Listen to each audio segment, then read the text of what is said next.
Hello, hi mga otakyot. Musta? Long time no bitch ah. Anyway, pag-uusapan natin ngayon ay obviously halata naman na alam nyo na.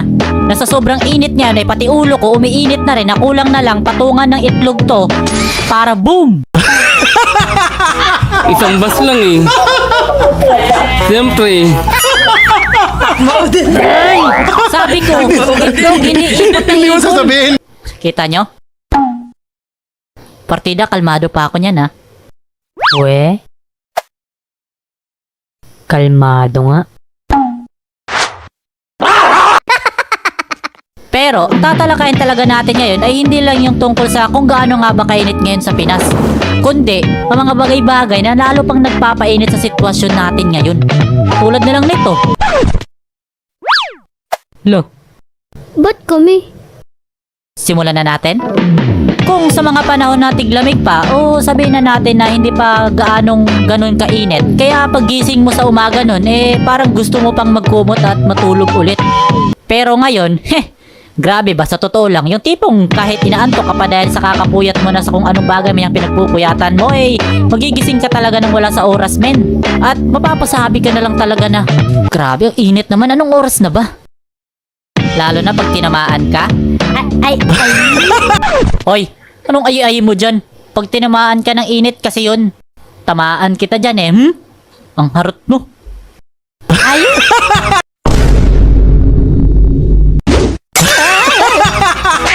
At ayun nga, na pag tinamaan ka ng init na kahit umaga pa naman, akalain mo talagang tanghali na dahil sa sakit nito. Pag tumama sa'yo. Oh, sheesh! At hindi lang yun, dahil hindi pa dito nagtatapos ang paggising ng kaluluwa mong mahimbing pa sanang natutulog. Wow! Kasi tulad ko na may mga kapatid pa na nag-aaral at umaga pa lang gising na para pumasok sa school, hindi talaga maiwasan ng mga ganitong pangyayari. Lalo na sa amin. O 'di ba? Ang lupit nung nag-alarm.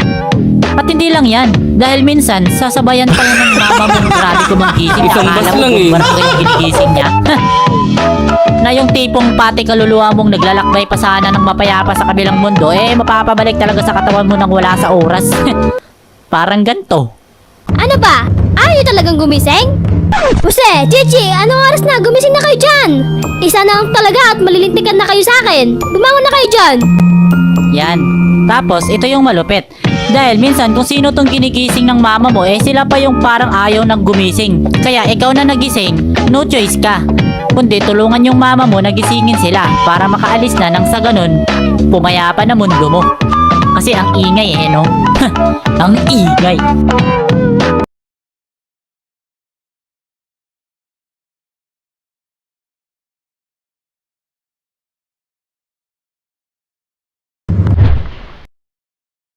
Ay, nako.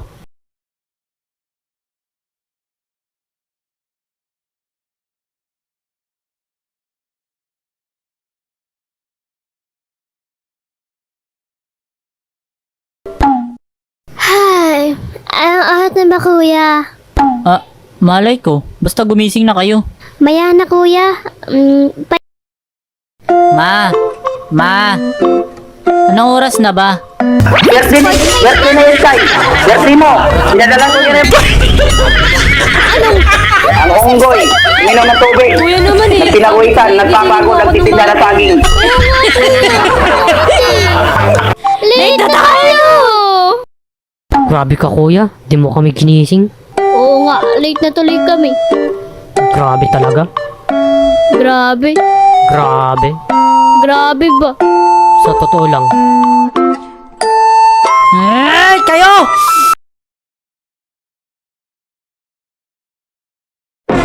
Yan po kuya. Kape ka muna. Ang init-init tapos kape. Baka damihan mo! Ano ba yung pinag-aagawan nila? Ano pa ba kuya? Ang ingay mo. Ganun ba yun? Yeah boy.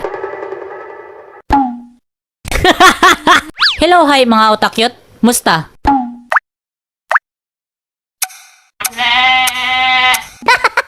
At dahil nasabi ko nga last video namin na kung saan, kaya eto na. Hindi naman kasi kami tulad ng ano nyo na puro lang pangako, di naman tinutupad. Oh, sheesh!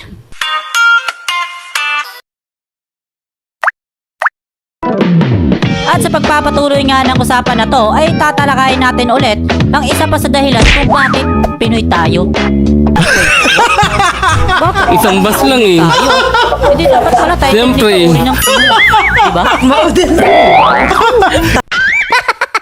Okay, never mind. Minsan, dahil nga sa mga nakasanayan na natin, ay ginagawa pa rin natin ang mga bagay na kahit di naman kailangan o kinakailangan. Like, paano kaya pag natutulog ka, tapos tanghali na at tulog ka pa rin dahil syempre puyat things. Sa gabi, tulog sa Isang tanghali. bus lang eh. Ito ay kwento ng isang lalaki. Tulog sa umaga. Gising sa tanghali. Ito na, kukunin ko na. Okay, next. Paano pa kaya pag blackout ngayon? Alam naman natin na minsan kahit anong sitwasyon meron tayo, like sabihin na natin na ang init-init, no? Pero pag may bagay ka na pinagkakaabalahan o kinakaaliwan, ay hindi mo na mamamalayan yun. Dahil, nga, sana lilibang ka. Pero what if mawala yung bagay na yun? Yung tipong yun na lang nagpapasaya sa'yo, tapos nawala pa.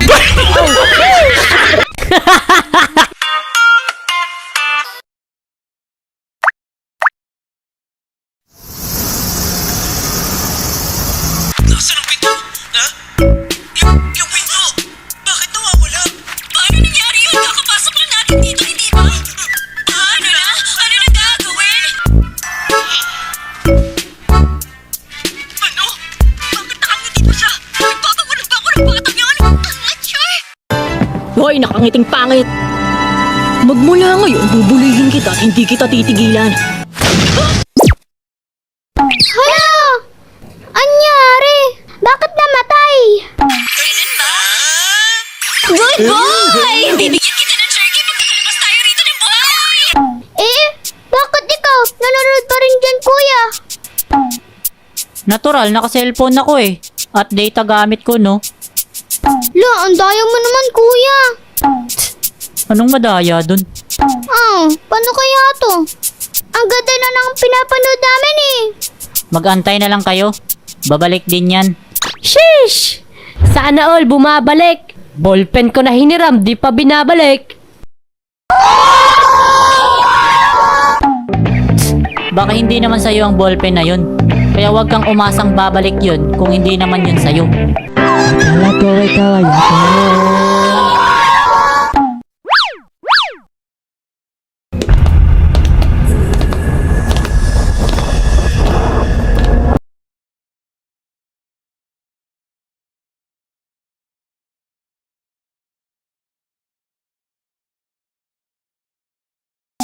Palitan mo, kuya? Oo nga, oo nga. Tahimik nga kayo dyan. Mama! Hey, ano na naman yan, ha? He, he, he, he, he, he.